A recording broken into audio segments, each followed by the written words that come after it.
बिस्मिल्लाहिर्रहमानिर्रहीम। Dear students, अस्सलाम वालेकुम। आज हम डिस्कस करने वाले हैं फ़िज़िक्स का chapter number 3, force and motion. बेटा सबसे पहला इसका टॉपिक जो है बड़ा सिंपल है, distance and displacement. You should know the difference between distance and displacement. इससे रिलेटेड बहुत सारे क्वेश्चंस बन सकते हैं। For example we know that distance जो है वो हम क्या कहते हैं, the actual path covered by the body, जबकि डिस्टेंस जो है डिस्प्लेसमेंट हम कहते हैं शॉर्टेस्ट डिस्टेंस जो है वो covered by the body. So distance जो है वो हम कहते हैं जी actual path covered by an object, और जो हमारे पास डिस्प्लेसमेंट है इसको हम कह रहे होते हैं जो शॉर्टेस्ट डिस्टेंस जो है उसको हम नाम दे रहे होते हैं कवर्ड बाय एन बॉडी, जो ऑब्जेक्ट जो है वो होता है डिस्प्लेसमेंट। अब ये जो डिस्टेंस है ये एक स्केलर क्वांटिटी है, जबकि जो डिस्प्लेसमेंट है वो एक वेक्टर क्वांटिटी है। डिस्टेंस जो है हम कहते हैं ये एक स्केलर क्वांटिटी है, जबकि डिस्प्लेसमेंट जो है वो हम कह रहे होते हैं कि इट्स अ वेक्टर क्वांटिटी। अब बेटा याद रखना है डिस्टेंस डिस्प्लेसमेंट जो है it may be positive and it may be negative, जबकि स्केलर जो है इसको हम जो है वो क्या कंसीडर करते हैं, चूँकि स्केलर क्वांटिटी है इसको हम ऑलवेज जो है वो क्या ले रहे होते हैं, पॉजिटिव ले रहे होते हैं। अब डिस्प्लेसमेंट जो है वो इसको हम इस तरह भी डिफाइन कर रहे होते हैं, इट इज़ द जो है difference between from final to initial position, जो है जो change of final to initial position है उसको हम क्या कह रहे होते हैं, डिस्प्लेसमेंट। जैसे फॉर एग्जांपल हम कह सकते हैं R2 माइनस R1। अच्छा बेटा डिस्टेंस और डिस्प्लेसमेंट जो है इसमें एक और इम्पोर्टेंट चीज़ है, डिस्टेंस जो है is always greater than or equal to the magnitude of displacement होता है। जैसे सुन लीजिएगा, जो डिस्टेंस है it is always greater than or equal to the magnitude of displacement. What does it mean? Distance जो है या तो डिस्प्लेसमेंट के इक्वल होगा या उससे बड़ा भी हो सकता है। अब देखिए for example, if a body is moving on a straight line, is moving on a straight line, then क्या होगा कि डिस्टेंस और डिस्प्लेसमेंट जो है वो उनका मैग्नीट्यूड क्या होगा, सेम होगा। सिमिलरली अगर एक बॉडी जो है वो सर्कुलर पाथ पे मूव कर रही है, for body is moving on a circular path, तो स्टार्ट करते हैं फॉर एग्जांपल वो ए पॉइंट से स्टार्ट करती है और वापस जो है वो इसी पॉइंट पे आ जाती है। सो उसने डिस्टेंस कितना कवर किया, 2πr। But what about displacement? Displacement जो है उसने कितना कवर किया होगा, 0। सो इट मीन्स इस वाले एग्जांपल में देखें डिस्टेंस और डिस्प्लेसमेंट एक दूसरे के क्या हैं, इक्वल है। जबकि इस वाले एग्जांपल में देखें तो डिस्टेंस जो है वो नॉन जीरो है जबकि डिस्प्लेसमेंट 0 है। इट मीन्स जो है डिस्टेंस जो है इज़ ऑलवेज ग्रेटर दैन और इक्वल टू डिस्प्लेसमेंट। ऐसा नहीं है अगर कोई बॉडी मूव करती है तो ऐसा हरगिज़ नहीं है, डिस्टेंस जो है वो cannot be less than the displacement. ठीक है। अच्छा इससे रिलेटेड जो है डिस्टेंस और डिस्प्लेसमेंट से रिलेटेड बहुत सारे क्वेश्चंस बन सकते हैं, बेसिक इन्फॉर्मेशन से रिलेटेड को क्वेश्चन आ सकता है। या देखें फॉर एग्जांपल जो है आपसे पूछा जा सकता है जी ratio of distance to displacement of a body in a semi circle. Semi circle जो है उसमें ratio of distance to displacement आपने बताना है। सेमी सर्कल जो है वो किसको बोल रहे हैं हम, हाफ सर्कल को। सो लेट्स से जी ए से स्टार्ट किया, कहाँ आगे, बी पर। सो ए से अगर आप बी आते हो तो डिस्टेंस जो है वो कितना कवर हुआ, सरकमफ्रेंस का हाफ। सरकमफ्रेंस टोटल कितना होता है, 2πr। इट मीन्स उसका हाफ क्या होगा, πr। तो डिस्टेंस जो है वो कितना कवर हुआ, πr। जबकि डिस्प्लेसमेंट जो है वो हम किसको बोल रहे थे, shortest distance between the two points. तो ये वाला जो शॉर्टेस्ट डिस्टेंस है ये वाला जो है इसको हम क्या कहेंगे, डिस्प्लेसमेंट। तो अगर ये रेडियस r है तो टोटल जो है ये कितना हो जाएगा, 2r। तो ratio of distance to displacement in a semi circle जो है वो क्या बनेगा, πr divided by 2r। r से cancel out, answer would be π/2। Similarly look at another a question which is about displacement। बेटा इसमें जो है वो अक्सर बच्चे जो है वो डायग्राम से ट्राई कर रहे होते हैं फाइनल आंसर तक पहुंचने की, लेकिन मैं आपको बड़ा एक सिंपल मेथड बता देता हूं। देखो उसने कहा if a body moves 10 metre towards east, 5 metre towards west, then 5 metre towards north and finally 1 metre towards east, find the displacement from the initial position. इसको सॉल्व करने के लिए बेटा आपने डायरेक्शन को साइन इस तरह ड्रॉ कर लेने, east, west, north and south. बेटा यहाँ करना क्या आपने कि इनको ना आप जो है वो यूनिट वेक्टर असाइन कर दें, सबसे इजी वे है।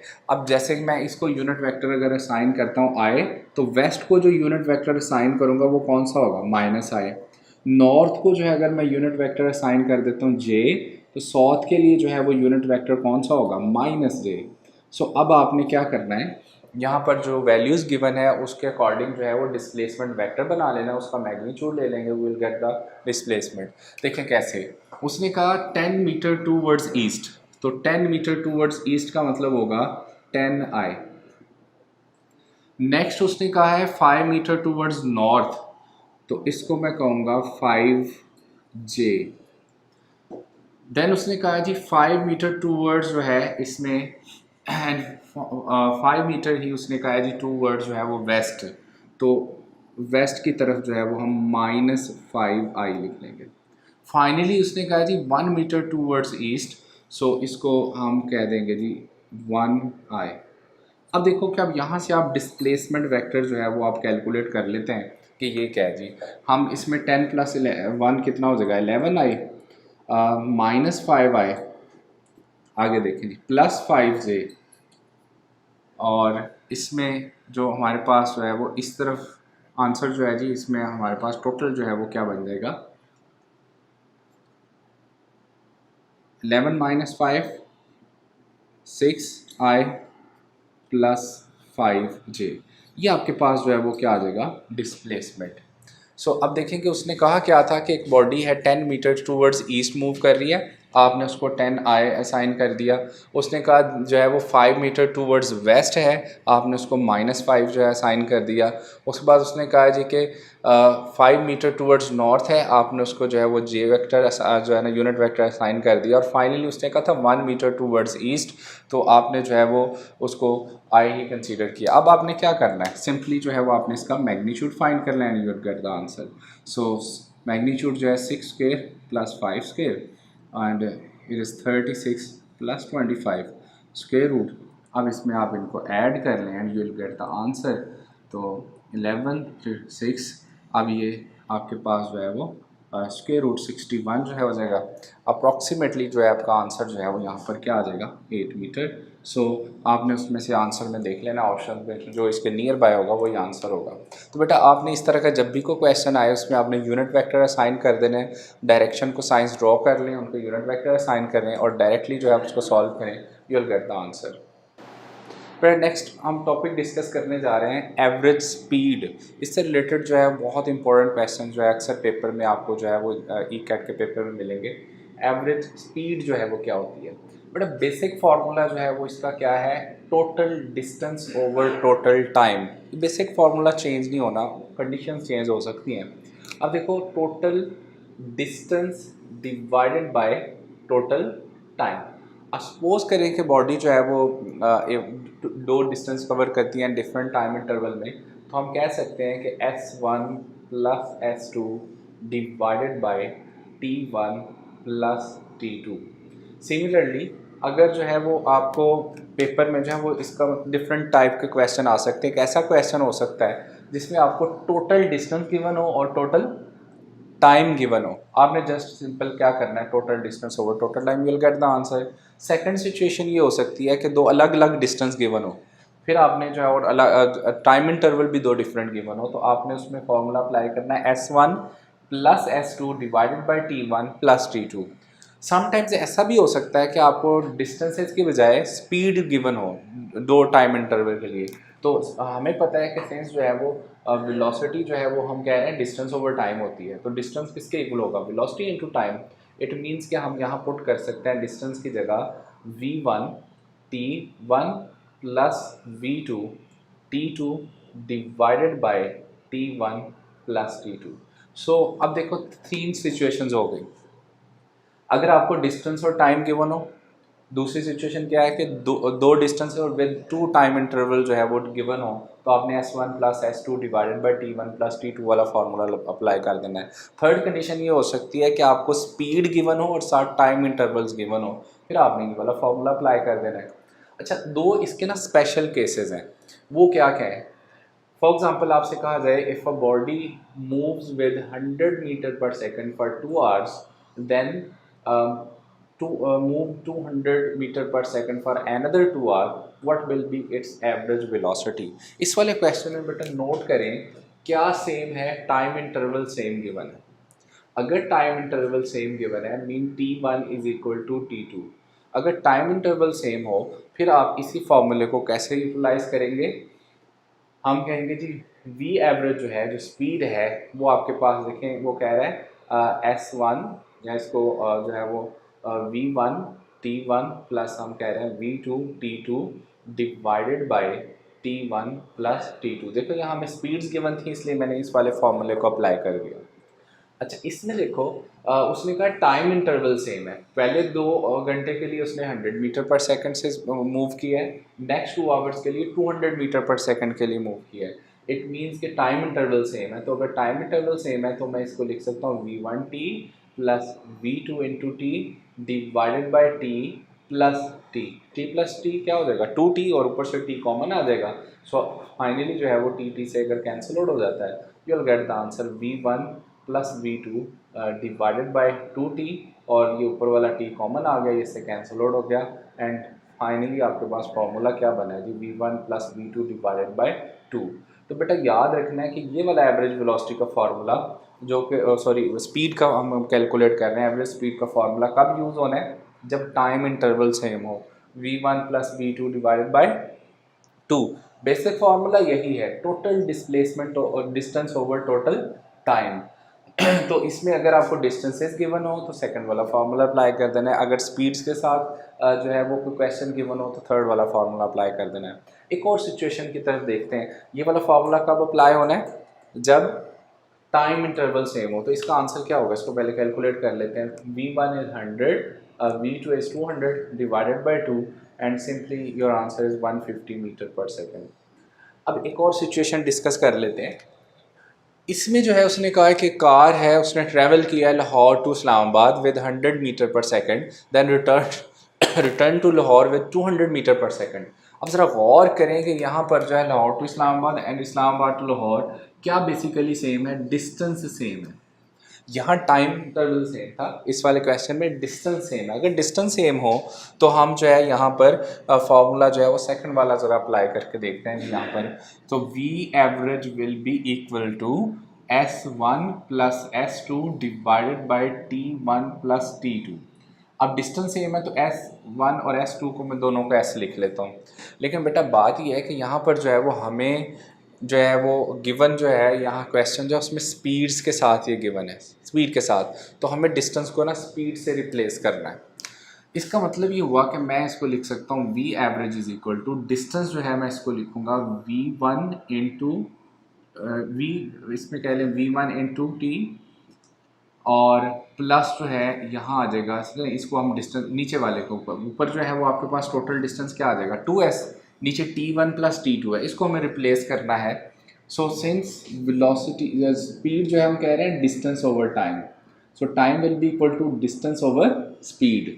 तो यहाँ टाइम T1 की जगह मैं अप्लाई कर सकता हूँ डिस्टेंस ओवर स्पीड यानी V1, T2 जो है उस वहाँ भी चूँकि डिस्टेंस सेम है तो S ओवर क्या हो जाएगा V2। अब इसका आपने एलसीएम लेना है, एलसीएम लेने के बाद सॉल्व करेंगे, S कॉमन आ जाएगा, S से क्या हो जाएगा cancel out, finally you will get the answer 2V1 V2 divided by V1 plus V2, ये आपके पास बन गया V एवरेज। तो एवरेज स्पीड जो है इसका देखें आप फार्मूला जो है ये है जी 2V1 V2 over V1 plus V2, इस वाले क्वेश्चन के लिए यूज़ होना है। आप वैल्यूज पुट करें, 2 into V1 is 100, V2 is 200 divided by V1 plus V2, total कितना हो जाएगा 300, इसको आप कैंसल आउट करें तो आंसर जो है जी आपके पास 400 डिवाइडेड बाई 3 तो ये अप्रॉक्सीमेटली जो है वो आंसर जो है 133 मीटर पर सेकंड जो है ये आपके पास आंसर आ जाएगा। सो बेटा याद रखना है कि जो है आमतौर पर स्टूडेंट्स जो है वो ये समझते हैं कि एवरेज स्पीड फाइंड करने के लिए एक ही फार्मूला होता है v1 plus v2 divided by 2। ऐसा नहीं है। जो बेसिक जो एवरेज स्पीड फाइंड करने के लिए फार्मूला है वो है total distance over total time s/t। और इसमें फिर हमने डिफरेंट सिचुएशंस को देखना है। अगर तो डिस्टेंसेज और टाइम्स गिवन है इंटरवल्स के साथ तो आपने सेकंड वाला फार्मूला यूज़ कर लेना है। अगर जो है आपको speeds with time interval given है ये थर्ड वाला फार्मूला यूज़ कर लेना है। और ये दो स्पेशल केस याद रखने हैं। कौन कौन से स्टेटमेंट में गौर करना है कि क्या टाइम इंटरवल तो सेम नहीं है। अगर टाइम इंटरवल सेम है तो ये वाला फार्मूला यूज़ होगा डायरेक्टली। मैंने साथ ड्राइव भी कर दिए हैं फार्मूले ताकि आपको इनको फार्मूले का ओरिजिन पता हो। और अगर डिस्टेंसेस सेम हो तो फिर ये वाला फार्मूला अप्लाई करेगा 2v1 v2 divided by v1 plus v2 और इसमें वैल्यूज पुट करेंगे and you will get the answer. I hope कि आपको एवरेज स्पीड का कॉन्सेप्ट जो है वो अंडरस्टैंड हो गया होगा। अब हम डिस्कस करेंगे एवरेज वेलोसिटी को भी। बेटा इस वाले क्वेश्चन पे गौर करें कि कार लाहौर से इस्लामाबाद गई, इस्लामाबाद से वापस लाहौर आ गई, एवरेज स्पीड उसकी 133 मीटर पर सेकंड है। लेकिन ज़रा गौर करो कि यहाँ इंपॉर्टेंट पॉइंट है, एवरेज उसकी वेलोसिटी जो है वो क्या होगी। एवरेज वेलोसिटी क्या होगी? ज़ीरो। चूँकि वो उसने जो डिस्प्लेसमेंट है वो क्या होगा? Zero. Lahore to Islamabad and वापस इस्लामाबाद टू लाहौर। तो जो when a body return to its initial position तो डिस्प्लेसमेंट क्या होता है? ज़ीरो। तो उसका डिस्प्लेसमेंट जो है वो क्या हो जाएगा? ज़ीरो हो जाएगा। क्योंकि average velocity is a vector quantity. So ये हमने जो डिस्कस किया एवरेज स्पीड को डिस्कस किया है। तो इसी वाले क्वेश्चन में, इस वाले केस में अगर जो है वो एवरेज वेलोसिटी पूछ ले तो वो आंसर ज़ीरो होगा। बट अगर एवरेज स्पीड पूछे तो फिर आपने ये वाला फार्मूला अप्लाई करना है and answer will be 133 metre पर सेकंड। ओके बेटा, अब हम जो है वेलोसिटी और एक्सेलेरेशन से रिलेटेड कुछ इंपॉर्टेंट पॉइंट्स डिस्कस कर लेते हैं। वी ऑलरेडी नो वेलोसिटी जो है वो हम इसको कहते हैं जी displacement, change in displacement over time. अगर हम एवरेज वेलोसिटी को जो है वो फाइंड आउट करना चाहेंगे तो वो total displacement over total time होगा। Total displacement over total time. Similarly जो है वो इंस्टेंटेनियस वेलोसिटी जो है वो क्या होगी? लिमिट वी से delta T approaches to zero and delta d over delta t. Instantaneous velocity mean the velocity of a body at any instant of time, जो उसको हम क्या कह देते हैं? Instantaneous velocity. बट एक इम्पोर्टेंट चीज़ याद रखनी है कि if a body is moving with uniform velocity, अगर बॉडी जो है वो यूनिफॉर्म वेलोसिटी के साथ मूव कर रही हो देन उसकी जो एवरेज वेलोसिटी है एंड इंस्टेंटेनियस वेलोसिटी है वो हमेशा आपस में क्या होते हैं? इक्वल होते हैं। if body जो है वो is moving with uniform velocity then its average velocity and instantaneous velocity at वो हमेशा इक्वल आएंगे। नेक्स्ट जो है वो हमें पता है एक्सेलरेशन जो है वो say that it is the change in velocity over time. और इसमें जो है जी हमारे पास हम इसको कह सकते हैं v2 minus v1 change in velocity over time interval. अच्छा बेटा, एवरेज जो हमारे पास एक्सेलरेशन होता है, एवरेज एक्सेलरेशन ये हम कहते हैं total velocity over total time. So इसमें जो है वो हम इसको v1 t1 plus v2 t2 divided by t1 plus t2 इस फॉर्मूले से भी कैलकुलेट कर सकते हैं। ठीक है। अच्छा बेटा, इसमें जो है वो इसमें भी इसका जो इंस्टेंटेनियस एक्सेलरेशन है उसको भी हम इसी तरह से लिखते हैं। लिमिट जैसे वेलोसिटी को लिखते हैं delta T approaches to zero, इसमें हम कहेंगे delta V over delta T. तो acceleration of a body at any instant of time is called instantaneous acceleration.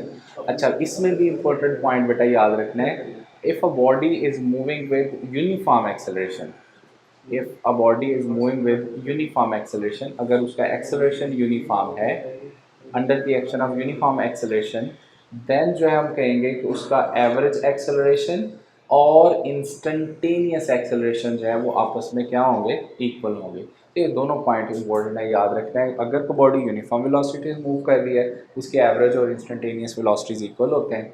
अगर कोई बॉडी जो है वो यूनिफॉर्म एक्सेलरेशन के साथ मूव कर रही हो तो हम कहते हैं कि उस पर एवरेज एक्सेलरेशन और इंस्टेंटेनियस एक्सेलरेशन जो है वो सेम होते हैं। बॉडी अगर जो है वो स्ट्रेट लाइन पे मूव कर रही है, स्ट्रेट लाइन पे मूव कर रही है, सो इट मीन्स कि जो है ना विद यूनिफॉर्म स्पीड, तो वो यूनिफॉर्म वेलोसिटी कहलाती है। Similarly if upwards, if the velocity of a body is increasing, अगर किसी बॉडी की वेलोसिटी इंक्रीज कर रही हो, देन याद रखना बेटा कि वेलोसिटी एंड एक्सेलरेशन जो है उन दोनों की डायरेक्शन क्या होगी, सेम होंगी, वो पैरेलल होंगे और उनमें एंगल जो है वो कितना होगा, ज़ीरो होगा। हम कहेंगे कि उनमें एंगल जो है वो ज़ीरो होगा, वेलोसिटी और एक्सेलरेशन की डायरेक्शन जो है वो सेम होगी। अगर जो है वो वेलोसिटी ऑफ ए बॉडी जो है हम कहेंगे is decreasing, if the velocity of a body is decreasing, so इसको हम कहेंगे कि वो नेगेटिव एक्सेलरेशन है। और देन हम कह सकते हैं कि जो वेलोसिटी और एक्सेलरेशन जो है वो एक दूसरे के क्या होंगे, एंटी पैरेलल, उनमें एंगल कितना होगा, 180। सो अगर किसी बॉडी की वेलोसिटी इंक्रीज़ कर रही है, सो उसमें वेलोसिटी और एक्सेलरेशन में एंगल जो है वो ज़ीरो होगा, they are parallel to each other. If the velocity of a body is decreasing, तो वो आपस में अपोजिट डायरेक्शन में होंगे। For example when we apply brake in a car, तो उसमें वेलोसिटी और एक्सेलरेशन जो है वो दोनों एक दूसरे के अपोजिट डायरेक्शन में होते हैं, मीन एंटी पैरेलल होते हैं। और अच्छा, इसमें देखो velocity of a body increase कर रही हो, तो हम इसको कहते हैं कौन सा एक्सेलरेशन है, ये पॉजिटिव एक्सेलरेशन है, ठीक है जी। और अगर body velocity of a body is decreasing, हम क्या कह रहे होते हैं, ये कौन सा एक्सेलरेशन है, ये नेगेटिव एक्सेलरेशन है।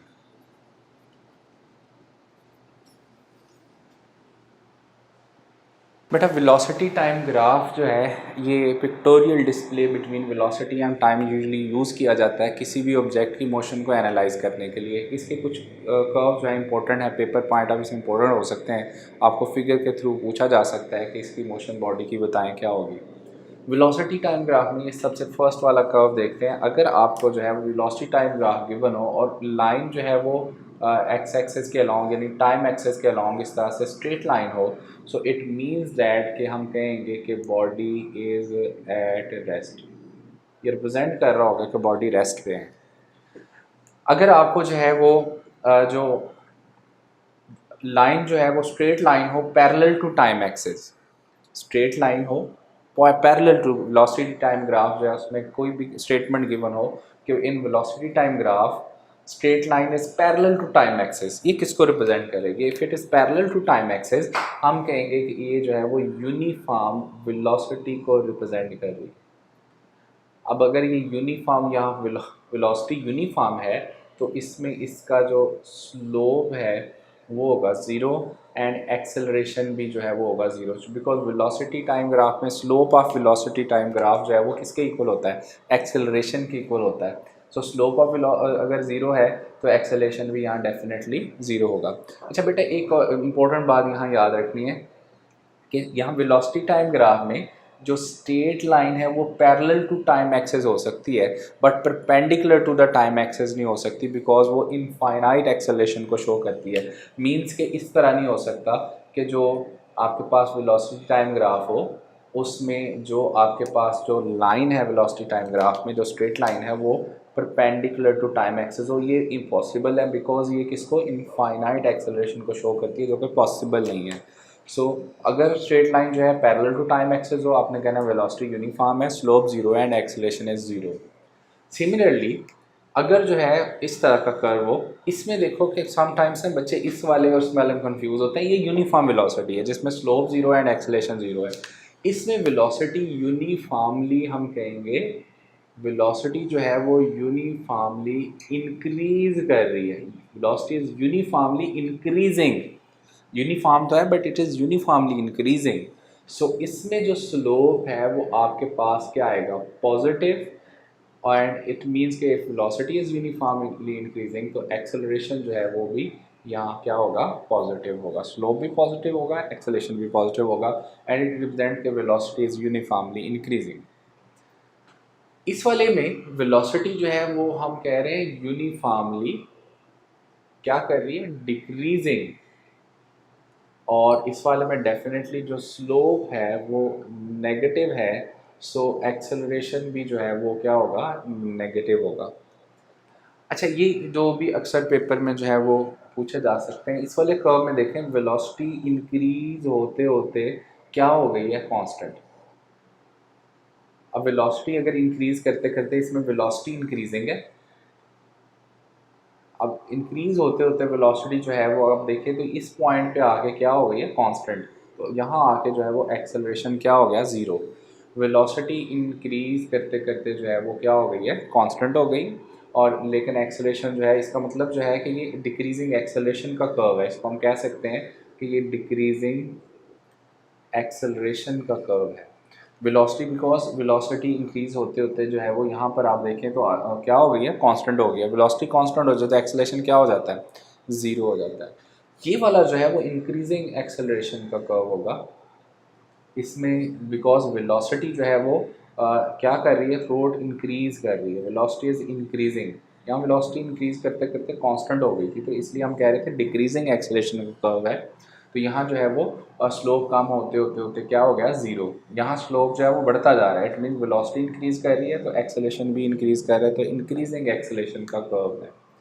बट दो इंपॉर्टेंट पॉइंट जो है इसमें वेलोसिटी टाइम ग्राफ से रिलेटेड और डिस्कस कर लेते हैं। एक तो मैंने बताया the slope of velocity time graph जो है वो किसकी वैल्यू देता है, एक्सेलरेशन की। एंड सिमिलरली जो है distance, the area under velocity time graph जो है वो किस। Now let us discuss acceleration due to gravity and equations of motion and their uses. Acceleration due to gravity, we do know near the surface of the अर्थ जो है हम value of जी जो है उसको कंसीडर करते हैं 9.8006 मीटर पर second square. And concept ये है कि near the surface of the earth in free fall all the objects जो है fall with the same acceleration that is g and its value is 9.8006 meter per second regardless of their masses. What does it mean? अब देखो हमारे पास जो है force होती है F is equal to gravitational force जो है G m1 m2 over are square. Let say मैं इसमें एक मैस जो है वो मैस ऑफ अर्थ कंसीडर कर लेता हूँ, एक मैं मैस ऑफ ऑब्जेक्ट कंसीडर कर लेता हूँ। Let say G it is equation number 1। किसी भी जो बॉडी का वेट है वो weight is also a force, तो इसको हम कह सकते हैं F is equal to m g. ये इक्वेशन नंबर कौन सी होगी जी, 2। अगर मैं इन दोनों इक्वेशंस को कंपेयर करूं so I get M G is equal to G M M over are square. देखो यहाँ पर बेटा मैस ऑफ द ऑब्जेक्ट जो है वो इससे क्या हो गया, कैंसिल आउट।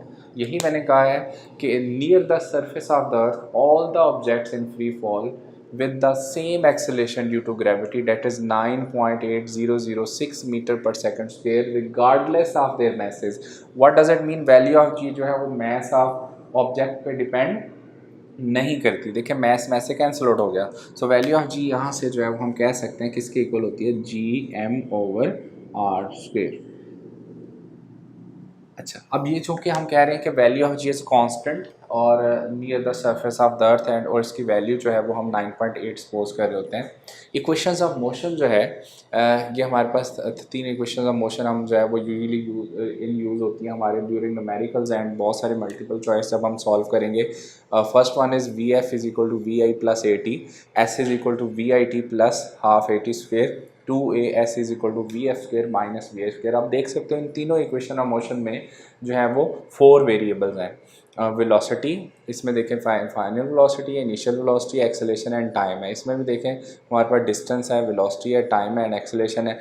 अच्छा बेटा यहाँ पर जो है एक इसकी लिमिटेशन भी है, इक्वेशंस ऑफ मोशन जो है इसकी लिमिटेशन भी है। लिमिटेशन क्या है, इक्वेशंस ऑफ मोशन जो है is applicable only when acceleration is constant, acceleration is constant. So these equations are only applicable if the motion is under constant acceleration. अब देखें अगर कोई बॉडी जो है वो फ्री फॉल में है तो डेफिनेटली उसका एक्सेलरेशन जो है अभी हमने डिस्कस किया वो क्या होगा, कांस्टेंट होगा।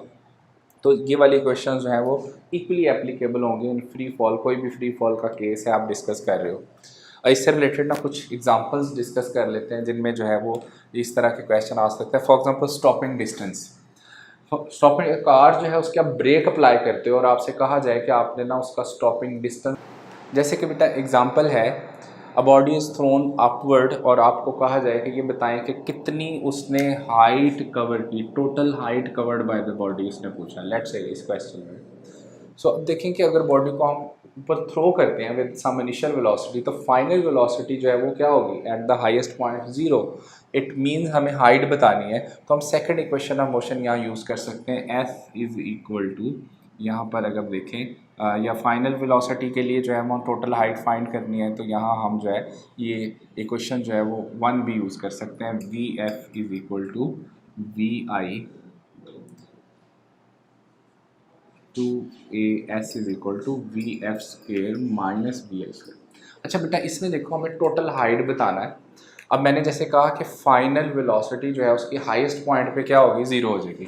सो ये आपके पास ज़ीरो स्क्वेयर हो गया माइनस इनिशियल वेलोसिटी टू। अब देखिए आपने अपवर्ड थ्रो किया बॉडी को, तो वैल्यू ऑफ जी जो उसको हम क्या लेंगे, माइनस माइनस जी, और एस जो है वो आपने हाइट इसको कह रहे हैं, माइनस माइनस से कैंसिल आउट हो जाएगा and H is equal to क्या हो जाएगा, V I square divided by two G. तो इस वाले फॉर्मूले से आप कैलकुलेट कर सकते हैं total height covered by the body if a body is thrown vertically upward. Similarly उसने कहा वेलोसिटी ऑन रीचिंग द अर्थ है, अगर आप देखो इसी फॉर्मूले को यहाँ यूटिलाइज कर सकते हैं। अगर किसी बॉडी को सर्टन हाइट से नीचे ड्रॉप किया जाए, सो उसमें जो है वो उसकी ज़ाहिर है फाइनल वेलोसिटी अगेन जो है ना जब वो अर्थ से स्ट्राइक करेगी वो ज़ीरो हो जाएगी। सो हम यहाँ पर जो है अगर उसको उसकी फाइनल वेलोसिटी कैलकुलेट करना चाहें, इसी फॉर्मूले को आप यूज़ कर सकते हैं, second equation of motion use हो जाएगी। अब देखें आपका जो फॉर्मूला बनेगा यहाँ पर वो, अब इसमें देखें v I square is equal to क्या हो जाएगा, टू जी एच, यहाँ से v is equal to square root two g h. तो अगर आपसे क्वेश्चन पूछा जाए कि एक बॉडी को हमने सर्टन जो है वो हाइट से नीचे ड्रॉप किया है, ये बताएं कि उसकी velocity on reaching the earth क्या होगी, तो वो क्या होगी, v is equal to under root two g h. इस तरह के फॉर्मूला बेटा पहले प्रैक्टिस से जो है आप उसको सॉल्व करके जो है ना उसको शॉर्टकट में लिख लेंगे, ताकि वहाँ पेपर में टाइम वेस्ट ना हो कि आपको ये याद करना पड़ेगा कौन सी इक्वेशन ऑफ मोशन यूज़ करनी है। तो with the practice of time, number of time जब अगर क्वेश्चन सॉल्व करेंगे तो आपको फ़ौरन जो है वो माइंड में आ जाएगा कि यहाँ पर अगर पूछा है कि वेलोसिटी ऑन रीचिंग द अर्थ जो है वो किसी ऑब्जेक्ट की सर्टन हाइट से जो ड्रॉप किया था फाइंड करनी है, तो आप फ़ौरन फार्मूला कौन सा अप्लाई कर देंगे, square root two g h. Similarly अगर आपसे कहा गया कि बॉडी को सर्टन हाइट से ड्रॉप किया, ये बताएं कि वो कितने टाइम में जो है वो अर्थ पे पहुंचेगा, टाइम फाइंड करने के लिए। तो जब आपने सर्टन हाइट से उसको ड्रॉप किया था तो इनिशियल वेलोसिटी उसकी क्या थी, ज़ीरो थी। सो इट मीन्स कि यहाँ से आप कहेंगे इसको यहाँ आप फॉर्मूला अप्लाई कर सकते हैं जी टाइम कैलकुलेट करने के लिए, सेकंड इक्वेशन ऑफ मोशन ही यूज़ कर सकते हैं, s is equal to v i t plus half g T square. Initial velocity जब आपने ड्रॉप किया था तो क्या थी, ज़ीरो, तो ये वाली टर्म ज़ीरो हो जाएगी, इसको आप हाइट बोल रहे हो, one by two G T square. यहाँ से अगर हमें टाइम कैलकुलेट करना है तो that will be equal to two H over G. तो इस फॉर्मूले से जो है वो हम कैलकुलेट कर सकते हैं टाइम ऑन रीचिंग द अर्थ जो है। सो बेटा अपने इसमें डिफरेंट टाइप ऑफ क्वेश्चंस जो है वो पूछे जा सकते हैं, जिसमें जो है वो हम equations of motion according to the situation apply कर सकते हैं, सेकंड इक्वेशन यूज़ हो सकती है, थर्ड इक्वेशन यूज़ हो सकती है। So according to the situation जो है वो हम उसमें इक्वेशन यूज़ करेंगे। A body is thrown vertically upward, तो उससे रिलेटेड बेटा दो बड़े इंपॉर्टेंट टाइप के क्वेश्चन जो है अक्सर पेपर में पूछे जाते हैं, उनको डिस्कस कर लेते हैं। If a body is throne vertically upward, आपसे पूछा जा सकता है कि total distance covered by the body in given time बताएं। लेट्स से यहाँ टाइम गिवन है 5 सेकंड। अभी अभी हमने इक्वेशंस ऑफ मोशन को डिस्कस किया, आपके लिए इजी हो जाएगा। फॉर्मूला यहाँ यूज़ कर लेंगे, s is equal to one by two G T square. अब देखो डायरेक्ट फार्मूला जो है वो यूज़ करना आप शुरू कर देंगे जब आप इक्वेशंस ऑफ मोशन की प्रैक्टिस कर लेंगे। तो यहाँ से देखो हमें ना बताना है कि टोटल डिस्टेंस कितना है, तो distance is equal one by two, g is 10, time जो है वो क्या है 5 स्क्वेयर। सो यहाँ से जो है आपका आंसर हो जाएगा 125 मीटर। तो बेटा इसमें उसने पूछा था टोटल डिस्टेंस कवर्ड जो है वो कितना बताना है आपने 5 सेकंड में, लेकिन इस वाले क्वेश्चन में सेकंड वाले की स्टेटमेंट गौर करें। अगर कोई बॉडी वर्टिकली अपवर्ड थ्रो की है तो डिस्टेंस कवर्ड बताना है इन 5th सेकंड में। 5th सेकंड के लिए ना यहाँ अब देखो इंटरवल का पूछा उसने, 4 से 5 सेकंड इन बिटवीन। या तो ये हो सकता है आप यूँ करें कि पहले 5 सेकंड का टोटल टाइम निकाल लें, 4 सेकंड का निकाल लें, उनका डिफरेंस लें, you'll get the आंसर। या फिर डायरेक्ट एक शॉर्टकट फार्मूला यूज़ कर लें, SN is equal to VI plus A/2 into 2n-1। ये शॉर्टकट यहाँ यूज़ कर सकते हैं। ये लीनियर मोशन के लिए भी एप्लीकेबल हो सकता है अगर आपको एक्सेलेरेशन खुद से गिवन हो। अब चूँकि यहाँ पर हम जो है इसको वर्टिकल मोशन के लिए यूज़ कर रहे हैं, तो यहाँ मैं जी लगाऊंगा। इनिशियल वेलोसिटी चूँकि हम 0 ले रहे हैं, तो हमारा फार्मूला जी 5th सेकंड के लिए, यानी 5th सेकंड के लिए जो है G/2 इंटू 2n जो है वो क्या कह रहा है 5 5th सेकंड जो है -1। सब देखो यहाँ g की वैल्यू हम 10 यूज़ कर रहे हैं, तो 5 इंटू 5 2 10 -1 कितना हो जाएगा 9। आंसर क्या आ जाएगा 45 मीटर।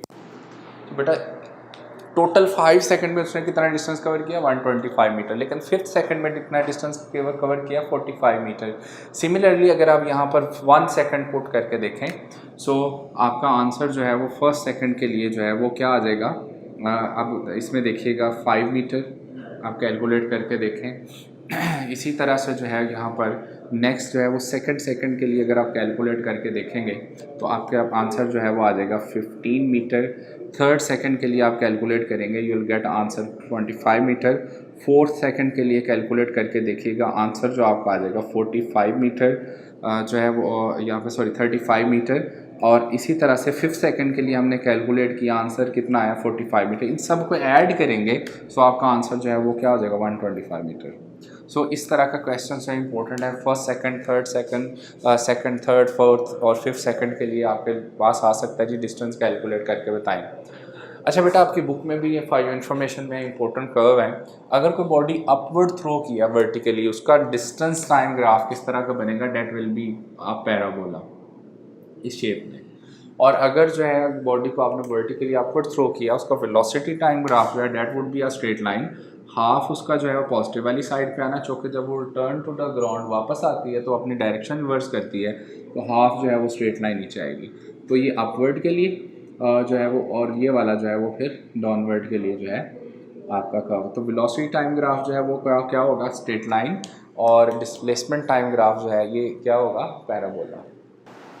बेटा अब हम डिस्कस करेंगे Newton's laws of motion. First law of motion, first law of motion जो है इसको हम लॉ ऑफ इनर्शिया भी बोलते हैं। और बेटा याद रखना है, वेरी इंपॉर्टेंट MCQ, अगर वो आपसे पूछे which law of motion defines force, तो आपने कहना है Newton's first law of motion defines force. How we say if a body is at rest it will remain at rest, if a body is moving with uniform velocity it will continue to do so unless but acted upon by some external force. So definition of force comes from Newton's first law of motion। इसको जो है देखें, जब जो है ना, इसका मतलब ये है कि जो Newton's first law of motion जो है इसको हम लॉ ऑफ इनर्शिया भी कहते हैं। एंड वी डू नो कि इनर्शिया जो है is directly relating to mass. जिस बॉडी का जितना मैस ज़्यादा होता है उतना उसका इनर्शिया ज़्यादा होता है। यहीं से जो है वो बुक में आपको जो है इनर्शियल और नॉन इनर्शियल फ्रेम के बारे में भी कहा गया है और डिस्कस किया गया है। इनर्शियल फ्रेम बेटा कौन से होते हैं, इनर्शियल फ्रेम ऑफ रेफरेंस जो है वो कौन सा होता है, non accelerated frame of reference को हम कहते हैं जी inertial frame of reference. Non accelerated frame of reference, non accelerated का मतलब क्या होता है, डेट इज़ जिसका एक्सेलेरेशन ज़ीरो हो। और एक्सेलेरेशन ज़ीरो कब होता है, अगर कोई जो है वो बॉडी रेस्ट में हो या फिर यूनिफॉर्म वेलोसिटी के साथ मूव कर रही हो। What does it mean, a frame of reference which is at rest, हम उसको इनर्शियल फ्रेम ऑफ रेफरेंस बोल देंगे। या if a frame of reference is moving with uniform velocity, तब भी हम उसको जो है इनर्शियल फ्रेम ऑफ रेफरेंस बोलेंगे। तो non accelerated frame of reference कौन सा होता है, इनर्शियल फ्रेम ऑफ रेफरेंस। जबकि एक्सेलरेटेड फ्रेम ऑफ रेफरेंस कौन सा होगा, एक्सेलरेटेड फ्रेम ऑफ रेफरेंस जो है वो उसको हम कह देते हैं कि ये जो है वो non inertial frame of reference है। मीन ऐसा फ्रेम ऑफ रेफरेंस जिसमें एक्सेलरेशन हो जो विद सम जो है वो नॉन यूनिफॉर्म वेलोसिटी से मूव कर रहा हो, वो non inertial frame of reference होगा। अर्थ जो है इसको हम अप्रॉक्सीमेटली कंसीडर करते हैं इनर्शियल फ्रेम ऑफ रेफरेंस, जबकि moving bus with variable velocity जो है वो कौन सा होगा, वो आपके पास non inertial frame of reference होगा। बेटा न्यूटन्स सेकंड लॉ जो है इससे रिलेटेड जो है न्यूमेरिकल भी बन सकते हैं, और we do know F is equal to, हम इसको कह रहे होते हैं ma। अब यहाँ से देखो बेटा, अगर हम फोर्स को कांस्टेंट रख लें, इफ़ फोर्स जो है under the action of constant force अगर को कहेगी आप बॉडी मूव कर रही है, तो वहाँ से हम कहेंगे कि एक्सेलरेशन जो है वो इन्वर्सली प्रोपोर्शनल टू मास होगा। तो अब देखिए इसमें जो है वो फिर हम हमारे पास फार्मूला जो है वो बन सकता है A1/A2 is equal to M2/M1। अब इसमें से अगर तीन कोई वेरिएबल आपको गिवन हो, चौथा फाइंड करने के लिए कहा जाए under the const action of constant force, तो आप फाइंड कर सकते हैं। सिमिलरली अगर जो है वो बॉडी चेंज नहीं करते, यानी कि उसका मास कांस्टेंट रहता है और आपको जो है वो एक्सेलरेशन, फिर क्या होगा जी, मास अगर कांस्टेंट रख लें फिर हमें पता है एक्सेलरेशन डायरेक्टली प्रोपोर्शनल टू क्या हो जाएगा, फोर्स। देन जो है वो हम फार्मूला कह सकते हैं जी A1/A2 is equal to F1/F2। So इसमें से हो सकता है कोई तीन वेरिएबल आपको गिवन हो, चौथा आपको फाइंड करना हो। ये मेरा थर्ड लॉ जो है Newton's third law of motion, इससे रिलेटेड जो है एक छोटा सा कॉन्सेप्ट है। हम थर्ड लॉ कहते हैं जी action and reaction equal in magnitude but opposite in direction. बेटा ये कंप्लीट डेफिनेशन नहीं है, अगर आप बुक पढ़ेंगे उसका पैराग्राफ और से पढ़ेंगे तो वहाँ पर आपको नज़र आ जाएगा कि action and reaction equal in magnitude but opposite direction and also, उसके साथ गौर कीजिएगा यहाँ साथ दो और कंडीशंस भी लिखी हुई हैं कि एक्शन एंड रिएक्शन जो होते हैं never act on the same body, never act on same body, or they always act for the same interval of time and they never balance each other। देखें बेटा अगर जो है इसकी बहुत सारी एग्जांपल हो सकती हैं, स्विमिंग है, वॉकिंग ऑन द ग्राउंड है। जब आप you are walking on the ground तो आप जो अर्थ को अपने पाँव से पीछे की तरफ धकेलते हो, ये आपका क्या होगा, एक्शन। एक्शन किसके ऊपर हुआ है, अर्थ के ऊपर, और रिएक्शन किसके ऊपर हुआ है, आपके फुट के ऊपर। So it means action and reaction never act on the same body, they always act for the same interval of time. जितने टाइम के लिए एक्शन होता है उस उतने ही टाइम के लिए रिएक्शन होता है, और they never balance each other, mean के जो कि एक्शन और रिएक्शन दो डिफरेंट बॉडी पे हो रहा होता है, इस वजह से वो एक दूसरे को बैलेंस भी नहीं करते। एज ए रिजल्ट जो है वो हम आगे की तरफ मूव कर जाते हैं। Now we are going to discuss momentum and impulse. But momentum simply we say that the amount of motion in a body, और इसको हम मैथमेटिकली क्या कह देते हैं, product of mass and velocity is called momentum. And impulse बी जो है बेटा मोमेंटम, चेंज इन मोमेंटम को ही बोल रहे होते हैं, बट इसके लिए सर्टेन कंडीशन है। हम कह रहे होते हैं कि when a large average force acts on a body for a very short interval of time, then जो वो चेंज इन मोमेंटम होता है ना, उसको हम क्या बोल देते हैं, इम्पल्स। इसमें बेटा जो हमारे पास फोर्स है ना, it should be very large and time interval should be very short। तो when a large average force acts on a body for a very short interval of time, तब हम कह देते हैं उसके ऊपर क्या आया, इम्पल्स। चेंज इन मोमेंटम को ही इम्पल्स कहते हैं। इनके दोनों के यूनिट सेम होते हैं। इसका यूनिट जो है अगर हम कहें kg मीटर पर सेकंड है तो इसका यूनिट न्यूटन सेकंड होता है। न्यूटन सेकंड और kg मीटर पर सेकंड आर सेम। अच्छा बेटा इसमें एक और चीज़ याद रखिएगा कि जो हम यहाँ से फोर्स हम कह रहे हैं, फोर्स इज इक्वल टू, यहीं से हम कह सकते हैं ये rate of change of momentum के इक्वल होती है। मतलब इसको हम कह रहे हैं कि ये Newton second law of motion है इन टर्म्स ऑफ मोमेंटम। इसमें गौर कीजिएगा, it's change in momentum over time जो है according to the definition, rate of change of momentum जो है वो हमेशा किसके इक्वल होता है, अप्लाइड फोर्स के। तो यार इम्पल्स में बेटा दिखेगा जितना ये, इसको हम कहते हैं रिएक्शन टाइम, जितना ये टाइम ऑफ इम्पैक्ट बढ़ता जाएगा उतनी फोर्स कम लगेगी। फॉर एग्जांपल आपकी बुक में एक जो है ना एग्जांपल दी हुई है, एक फुटबॉल जो है उसको अगर आप किक करें और इसके अकॉर्डिंग जो है आप जो है किसी स्टोन को जो है वो किक करें with the same force.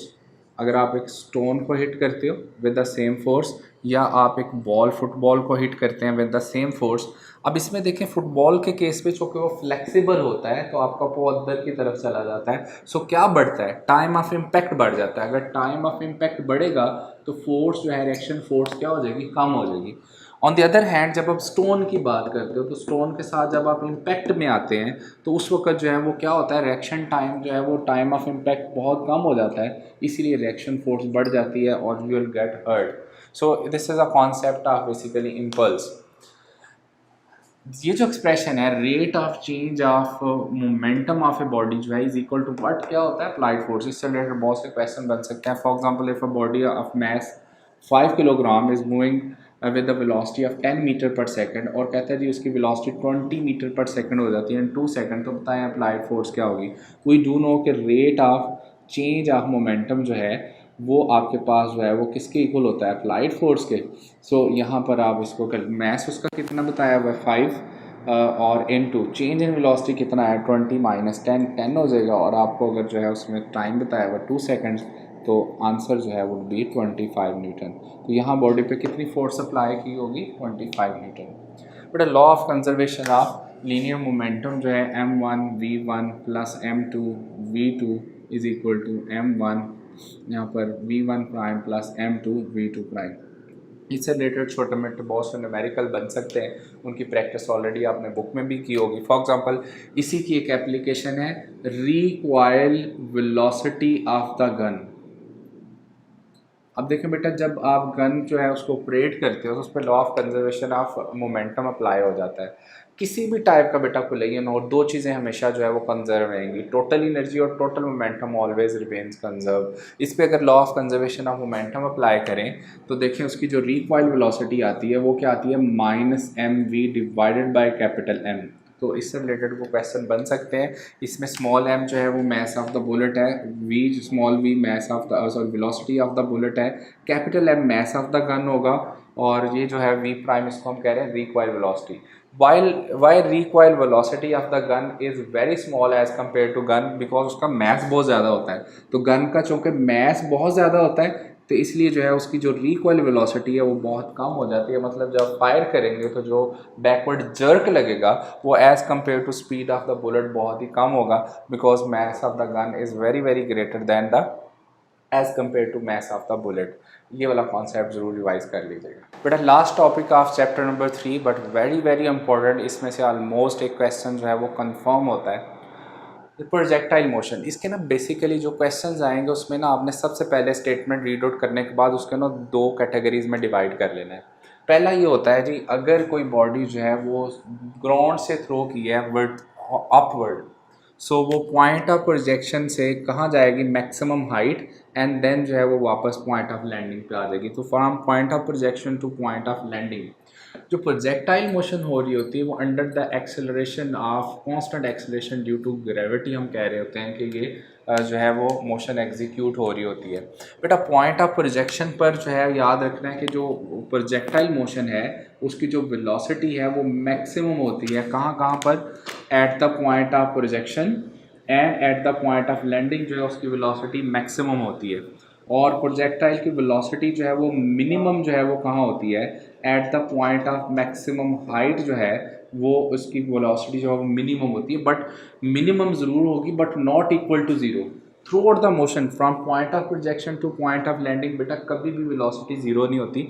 For example यहाँ पर जाएं तो वेलोसिटी का सिर्फ एक कंपोनेंट ज़ीरो होता है, कौन सा, और यहाँ पर हॉरिजेंटल, बट वेलोसिटी का vertical component through out the motion constant रहता है। तो वेलोसिटी का जो वर्टिकल कंपोनेंट है वो थ्रू आउट द मोशन जो है इवन एट हाईएस्ट पॉइंट जो है वो कांस्टेंट रहता है। तो वेलोसिटी का हॉरिजेंटल कंपोनेंट चूँकि through out the motion constant रहता है, इसलिए हम कहते हैं कि जो हॉरिजेंटल कंपोनेंट ऑफ वेलोसिटी है वो जो है वो आपके पास वो चूँकि कांस्टेंट है, सो उसका जो हॉरिजेंटल एक्सेलरेशन है कोई भी बॉडी जो कि एग्जीक्यूट कर रही होती है प्रोजेक्टाइल मोशन वो क्या होता है, ज़ीरो होता है। जबकि अगर कोई आपसे पूछे कि वेलोसिटी जो उसका जो वर्टिकल एक्सेलरेशन है वो किसके इक्वल होता है, तो वो जी के इक्वल होता है। सो हॉरिजेंटल एक्सेलरेशन जो है वो कोई भी बॉडी अगर प्रोजेक्टाइल मोशन एग्जीक्यूट कर रही है हम कहेंगे ज़ीरो होगा, because horizontal velocity through out the motion constant होती है। जबकि वर्टिकल एक्सेलरेशन जो है वो हम जी के इक्वल कहते हैं। Eight the point highest point जो है इसकी जो इसकी जो वर्टिकल जो है वेलोसिटी है यहाँ पर हम जो कहेंगे वो जो है वो क्या हो जाती है, ज़ीरो हो जाती है। जबकि यहाँ पर हॉरिजेंटल वेलोसिटी तो ज़ीरो नहीं है, क्योंकि वो through out the motion constant है। तो एक कंपोनेंट है, इसका मतलब ये हुआ कि velocity at the point of projection and the point of landing maximum होती है, जबकि at the point of maximum height जो है वो एक कंपोनेंट ज़ीरो होने की वजह से मिनिमम होती है। बेटा अगर हमें जो है वेलोसिटी का हॉरिजेंटल कंपोनेंट फाइंड करना हो तो हम फॉर्मूला अप्लाई करेंगे इस केस में वी आई कॉस थीटा, और अगर हमें उसका वर्टिकल कंपोनेंट फाइंड करना हो तो V I by minus G T, यानी V I sine theta minus G T use करते हैं। अच्छा बेटा इसमें जो है हमारे पास अब चूँकि ये वाली मोशन जो है वो from point of projection to point of landing होती है, तो किसी भी पॉइंट पर अगर हमें इंस्टेंटेनियस वेलोसिटी फाइंड करनी हो उसकी, या उसका इंस्टेंटेनियस एंगल फाइंड करना हो, तो ये वाला फॉर्मूला अप्लाई करते हैं, v is equal to square root v f x square plus v f y square, और अगर इंस्टेंटेनियस एंगल फाइंड करना हो tangent inverse v f y over v f x.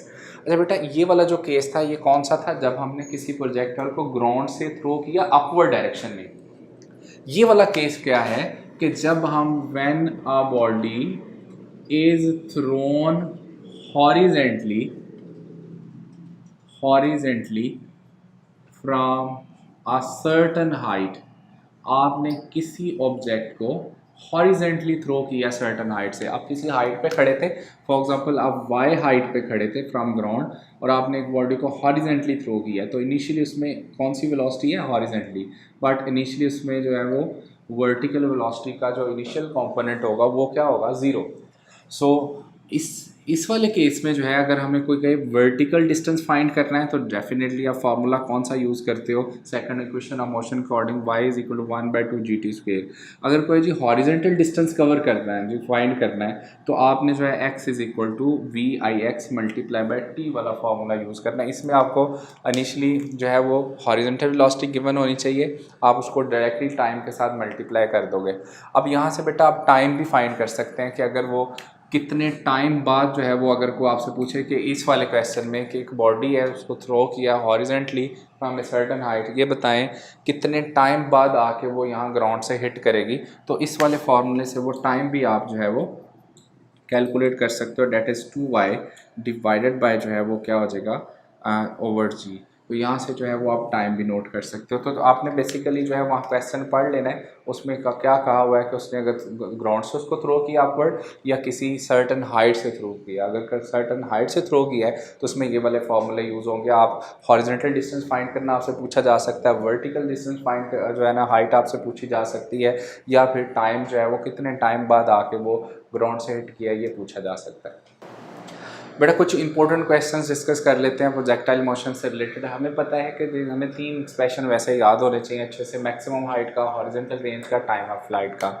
Maximum height जो है वो do know किसके equal होती है जी, V I square sine square theta over 2g।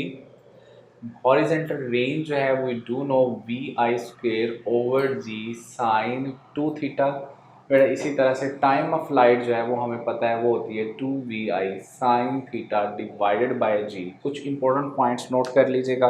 For example यहाँ से बेटा हाइट जो है वो हॉरिजॉन्टल हाइट डायरेक्टली जो है हमारे पास मैक्सिमम हाइट जिसको हम बोल रहे होते हैं directly proportional to v i square है। अगर हम इनिशियल वेलोसिटी डबल कर दें हाइट कितने टाइम की हो जाएगी, 4 टाइम। सिमिलरली एंगल के साथ जो है इट्स डायरेक्टली प्रोपोर्शनल टू क्या होता है, sine square theta. So angle जो है वो अगर चेंज कर रहा हो तब भी हमें यहाँ से जो है वो अंदाज़ा हो जाएगा।